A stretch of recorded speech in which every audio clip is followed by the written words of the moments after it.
ch1, Spelt Ecclefechan, but pronounced Kirkcudbright. Because I have been watching Dinner Ladies recently and forgot how much of a genius Victoria Wood was, and how missed she is. Here is my poor imitation of her writing, continuing on from when Tony and Bren moved to Scotland to run the pub. If I have enough inspiration to get to the present time, I will, please review, and I hope you enjoy. 88,888,888. Easter 2000. Bren. Colin, Tony's school days friend, pulled open the passenger door and held out his hand. Bren smiled, and let the ex-para, now pub owner, and held out a hand. Brenda Furlong unclicked her belt, and accepted his welcoming gesture as the sun reflected brightly from the tarmac road. How different the town was since they had been there since Christmas, lit up in the spring light. As beautiful as ever I saw you. Give over, Tony put in, grinning at his best friend as Bren felt her face blush. Good to see you, mate. Good journey? He pushed his walking frame along as Bren got out of the car, taking Tony's hand. Great. No snow this time. Bren saw Colin's face light up. I'm so glad you're doing this, Tone, and you, Bren, he added, nodding at her too. Colin Tillich had been in the Falklands, demobbed through injury from an Argy bullet to the base of his spine, and had used his compensation to buy a pub up in Scotland in the late 80s. Health deteriorating, Colin had employed a manager, who had left the year before to move to America, and rather than sell up, Bren and Tony had managed to get together enough money for half of the money to pay off the manager from Tony's flat sale and Bren's money from Petula. The opportunity was fantastic, and Tony had been at pains to ensure that the deeds were in all three of their names, reflecting Bren's third share. How had she fallen on her feet with this man? Since Tony had taken over as catering manager in the year that Italy had hosted the World Cup, Bren had developed increasingly stronger feelings for Tony. He was who she looked forward to seeing every morning, as he ran the canteen. She had worked as well as she could in the sanctuary of the kitchen, where her mother's eccentric and impoverished lifestyle, where her husband's drunkenness and violence could not touch her. And now, they had managed more than she could ever hope for. They could work for themselves in a prosperous trade, with established contacts. Tony did not assume they would marry, did not assume that her inheritance, for want of a better word, from her mother was his. In short, was in no way like her husband. Ex-husband now. The degree absolute had come through just before they had moved up. It had been a month ago, and this was her new life, with the man she had grown to love and who had, unbelievably, grown to love her. In Fossila. It had taken only a few days and a delayed order from Iron Brute to learn that the town was pronounced Fossley. Nor Kirkcudbright, Tony had gently ribbed her, as the irate van driver had emerged from his cab and lectured her on her faux pas. But ironically, put in Colin, gathering up his walking crutches, faux pas is how Falkirk is spelt. Most mornings as the summer developed into wide-skied, mellow late nights, Bren had to hold off from pinching herself that this was all a dream. How could it be that, back in the last millennium, she had nothing, less than nothing, a mooching mother, an estranged, violent husband, a bedsit whose rent she was struggling to afford. And, had she not let herself develop her relationship with Tony, probably homeless and jobless? Then it would have been her looking for a place to park a caravan and fantasizing about the famous people she had never been involved with, just like her mother. What do you think about a whiskey tasting evening? Tony was staring at the specials board. And how do you spell Cullen skink?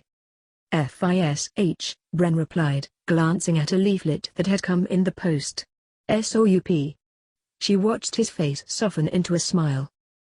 No, I don't want to pee, Tony grinned, reaching over to kiss her, before looking back at the blackboard, chalk in hand. Fish soup. So, a whiskey tasting evening? Bren got up from the bar stool and crossed the carpet to stand by him. She took the chalk and sketched a stylized fish underneath. Isn't it a bit like Coles to Newcastle? Eh? Coles to Newcastle. Ostracism in Coventry. She looked at his confused face. Pointless? No, look, Colin's going to run an advert in the internet superhighway, to get the word about for the B&B. Good idea. And he has some contacts in the islands. Which islands? The Scottish Islands. The Hebrides, you know, where the different whiskies are made. He turned to the bar, and looked over the letters. I need to ask them for samples in return for promotion at our event. Tony rubbed his chin. Bren smiled. She might not have learned much at school, but she could write a letter. Shorthand and typing was one of the only lessons she enjoyed, because it gave her hope that there would be a job she could do when she left. I can do those. I like writing letters. And I've got one to send to Jean, anyway. Bren tapped her apron pocket. You know, I had a dream about her? Last night? Yeah, I dreamed that we were working together. At the factory? No, with my mother and Philippa in an antiques shop. She giggled softly at the ludicrousness of the idea. Are you sure the cheddar's in date? Tony asked, handing Bren the letters and kissed her forehead. Thanks, mate. Did you dream last night? Bren asked, as he strode behind the bar. I never dream, Tony replied, smiling at her. Right, I'm going to sort the sellers out. 88,888,888. Bren had located an old bicycle that had been rusting in the derelict barn that was part of the property, and she had spent nearly 2 months getting it into a condition that she could ride it. Tony had said more than once he hated her using it. The lanes were narrow and some of the cars drove fast. But he had got her a bike helmet and watched her with grudging pride as she circumnavigated the town, and a basket and lights had followed the helmet. So it was on Mavis that Bren rode across to the next town, Culzean, pronounced Culzean, which had a post office. Bren had visited the post office several times before, and a man, tall like Stan, with graying black hair and steely blue eyes, had served her. This time, a petite, diminutive woman was behind the counter, and on spying Bren, had narrowed her eyes to her. Yes? She asked in crisp accent. Do you want anything? Bren smiled, and proffered the letters. Stamps, and, 10B and H, if you have them? Don't bring Marlboro lights, though, Tony had said. When she asked if he wanted any fags, they're like breathing in sweaty socks that have been under armpits. Are you English? She asked, suspiciously. Bren considered this. It seemed an incorrect answer might result in no stamps and no cigarettes. I'm from Oldham. The woman behind the post office counter brightened. Oh, she said, happily, that's okay then, because if you were English. Her sentence trailed off. Bren was tempted to finish it for her. Because, if I were English, the sky would have fallen in, Tories might have become votable for again, Alistair Darling's eyebrows would have become fashionable. Oh, you're an SNP supporter? The woman looked at the envelopes destined for the islands, then palmed her hand towards a window full of election posters. That's good, is it? A requirement? Over in Fossley? Bren glanced at the envelopes, unable to make the connection between them and the Scottish National Party. We meet at the telephone box, on a Tuesday, the woman continued, passing over a leaflet. Because it's big enough for you all here in Culzean? To plan the campaign. Behind her, the man who had sold Bren stamps the last few times frowned down at the woman. Look, Alex Salmond isn't going to visit, no matter how many posters you put up, Barbara. The man behind her shook his head. He glanced over at Bren. Salmond Sturgeon all sound a bit fishy to me. At this, the little woman turned on him. Just because you voted for the Labour Party, husband. I'll stick to freedom, if you don't mind. She looked approvingly at the SNP poster. He came down to E. Bren glanced at Barbara. Eh? Yes. She exclaimed, E. It's 10 miles west of here. She leaned forward, conspiratorially. Were you there? But before Bren could think of something to say, the woman's husband folded his arms. You're a fool, Barbara. We've got it well, in the union, same opportunities, same money. Different money, she said, proudly. But he ignored her and looked across to Bren.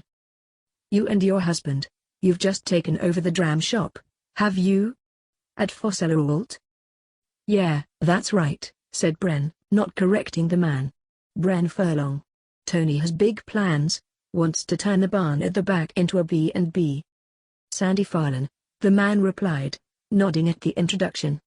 And my wife, he added, with a glint in his eye, practically perfect in every way.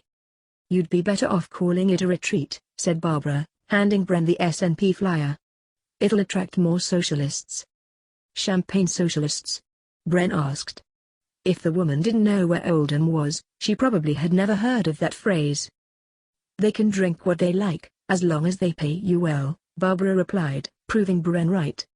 Then, you can spend it here, in Colzion, in Fossella in our country, and keep the economy going. So, rich, new Labour Party supporters can come to Fossella and give us the money and we can spend it in Troon? Not proper socialists if they have money, Sandy shook his head. Don't you think that's hypocritical, Barbara?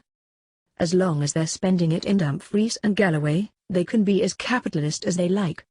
His wife replied, pleased with herself. You're a barmpot, woman, Sandy shook his head. Well, you never know, people from Oldham do vote for the SNP, you know. Brent suppressed a smile as Sandy strode away, shaking his head. Stamps, Brent said, bringing the conversation back to the point. I don't know the area well, what if I'm sending this to Isla? Isla, Staffer. Barbara looked at the large poster behind her. They are actually lower than us, here, in the Galloway Highlands. In fact, all of Scotland, Alba, if you will, is higher than England.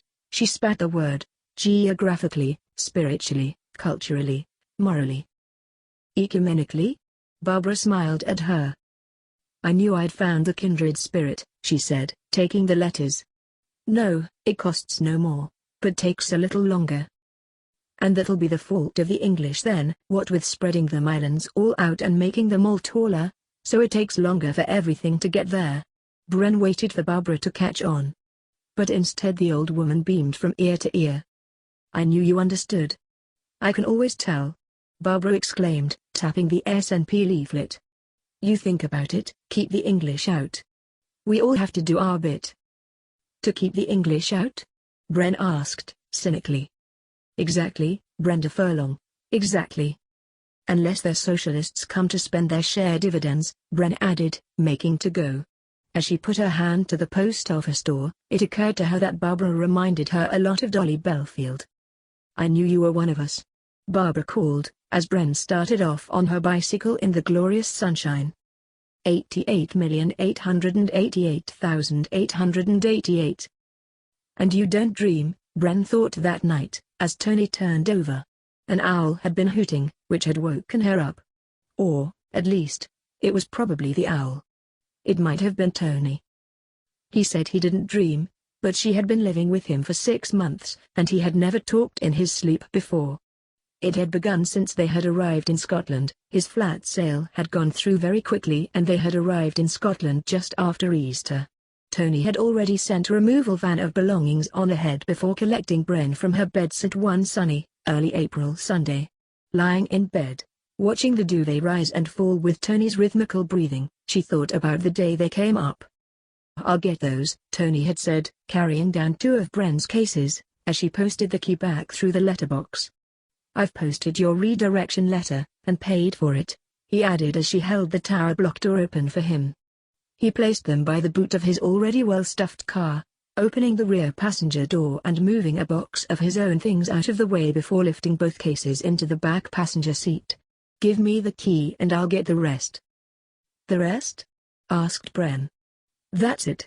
Tony glanced at the 2 shabby cases and then back to Bren. That's it? All your belongings? What about your telly? Mr. Singh said he would take it back to radio rentals for me tomorrow. All the rest of the furniture belonged to the flat. Tony closed the door of his 15-year-old Vauxhall Astra and stepped towards her.